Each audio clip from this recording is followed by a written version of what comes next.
Rendez-vous du 14 au 16 juin à Saint-Amand-sur-Fion dans la Marne pour le festival La Tête dans le Fion. 3 jours de concerts gratuits dans une ambiance familiale et conviviale avec plus de 20 artistes sur scène. Info sur latetesdanslefion.fr ou sur Facebook en partenariat avec Puissance Télévision. Homer Phone Reports, c'est la réparation de votre téléphone, le remplacement de vos batteries et l'achat de tous vos accessoires indispensables. 38 rue du Docteur Mougeot à Saint-Dizier.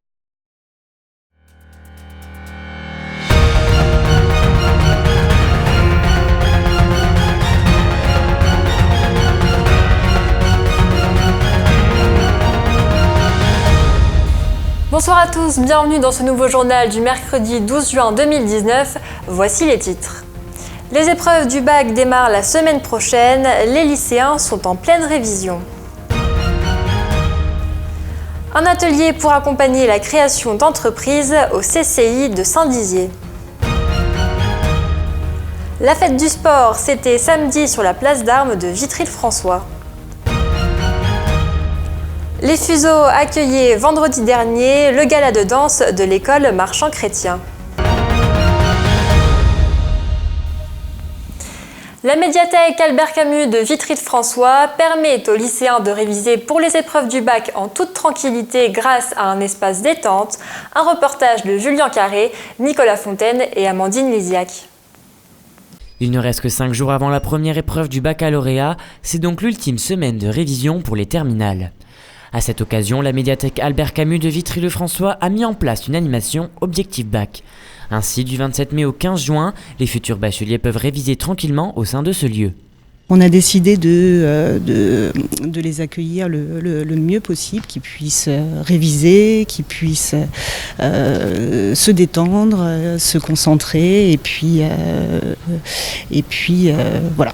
Durant ces 3 semaines, quelques espaces sont réservés spécialement aux lycéens et des animations viennent compléter leur programme de révision.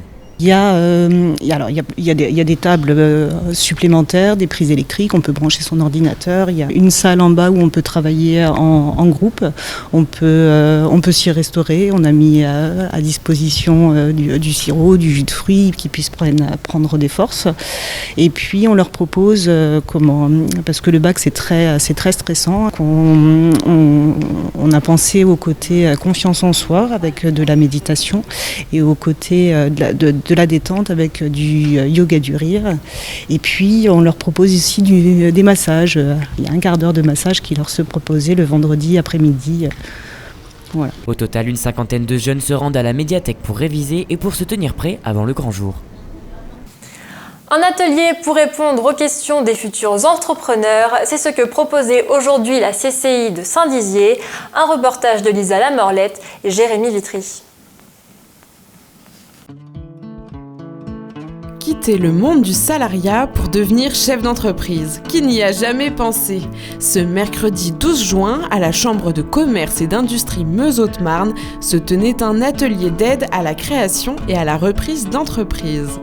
Et on organise un atelier, êtes-vous prêt à vous lancer, donc à destination des porteurs de projets ou des repreneurs d'entreprise, toute personne effectivement qui a une idée ou un projet un peu avancé qui veut avoir de l'information sur le parcours de la création d'entreprise. En fait, c'est plutôt un atelier collectif où on va donner les principaux éléments pour se situer dans son parcours et pour approfondir certains aspects comme l'étude de marché, comme le financement, où on fait un zoom aussi sur le statut de micro-entrepreneur. Ce dispositif gratuit est mis en place tous les mardis à Langres, Verdun, Bar-le-Duc et Saint-Dizier. L'occasion donc de passer le cap de l'appréhension pour enfin se lancer et mettre un premier pied dans le monde de l'entrepreneuriat. C'est un atelier collectif ouvert à tous pour tout type de projet et ce qui est intéressant, c'est que quand on a une réunion, souvent on a des personnes avec des profils différents ou des projets similaires et on arrive à créer parmi les participants une émergence ou des échanges sur leur projet. Donc c'est à la fois un apport d'information, un éclaircissement sur certains points et aussi un échange. Déjà en fait on constitue, on peut le dire, un premier réseau dans le cadre de son projet de création ou de reprise d'entreprise.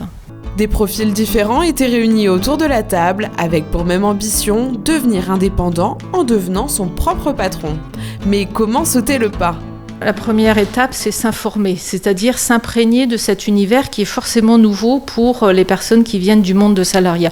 Donc déjà, premier moment, s'informer. Et ensuite, se faire accompagner par des structures comme les chambres de commerce ou si c'est d'autres, par exemple les chambres de métier pour l'artisanat, parce qu'on a une grande pratique de l'accompagnement et on suit des projets de toute taille et de toute nature depuis de longues années.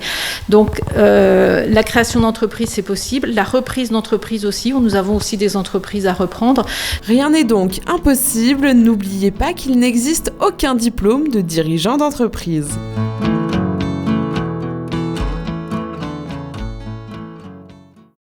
Samedi dernier, Vitry-le-François a fêté le sport sur la place d'Armes. De nombreuses associations sportives étaient présentes pour faire découvrir leur sport. Un reportage de Nicolas Fontaine et Julien Carré.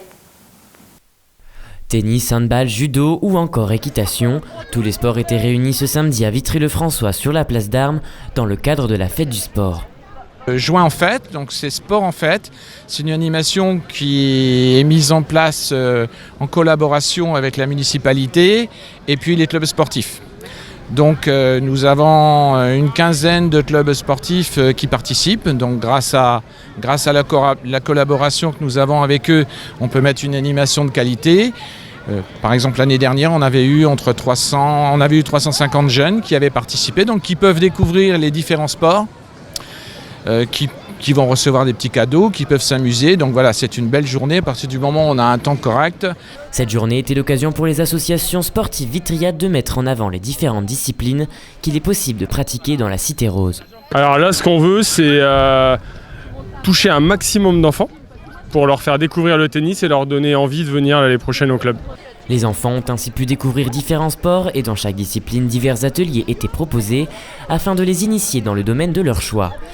Tatami, poney, cible ou encore parcours sportif, tout était mis en œuvre pour que les enfants s'amusent. De nombreux enfants étaient donc au rendez-vous. La réussite de cet événement peut s'expliquer notamment grâce à la médiatisation du sport qui attise la curiosité des plus petits. Et en ce moment, deux sports sont mis à l'honneur, le foot féminin avec la Coupe du Monde féminine et le tennis avec Roland Garros. On l'a vu l'année dernière encore avec la Coupe du Monde et le nombre record de licenciés au foot.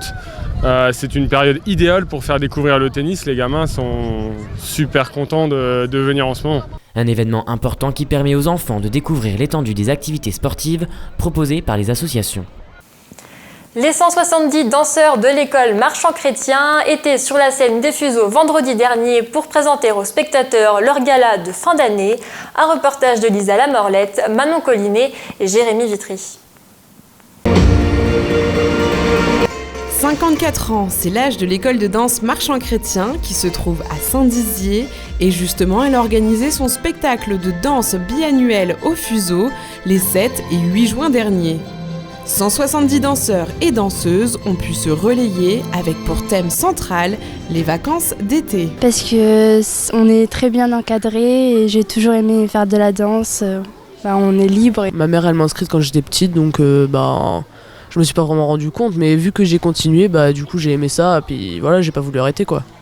Une grande majorité de danseuses composent cette école, pourtant les garçons sont aussi présents, à l'instar de Rémi, et n'allez pas lui dire que la danse est réservée aux filles. J'ai décidé de faire la danse parce que j'ai pas vraiment choisi quand j'étais petit, c'est mes parents qui m'ont inscrit à la danse parce que c'est un sport qu'on peut faire très jeune. C'est pas vraiment de la danse, c'est de l'éveil corporel au début. Et ça permet de se découvrir un peu son corps, de pratiquer un peu de sport, même si on est jeune, c'est plutôt ludique. J'en ai fait parce que ma sœur en faisait et maintenant ma sœur a arrêté, moi j'ai continué, ça me plaît, j'ai essayé d'autres sports mais rien ne m'a convenu et il n'y a que la danse où je me sens bien. Ça dépend avec qui je suis, j'évite de dire que je fais de la danse quand j'étais au collège par exemple, avec des gens qui sont un peu fermés d'esprit, mais bon maintenant à mon âge... les gens trouvent ça plutôt original et me posent souvent beaucoup de questions pour savoir comment ça se fait, qu'est-ce que tu fais, et voilà. Durant ces 2 jours, plus de 1000 spectateurs étaient présents dans le public et ont pu admirer les costumes et les tableaux faits par les chorégraphes. C'est la fin de cette édition, l'info continue sur Puissance Télévisions.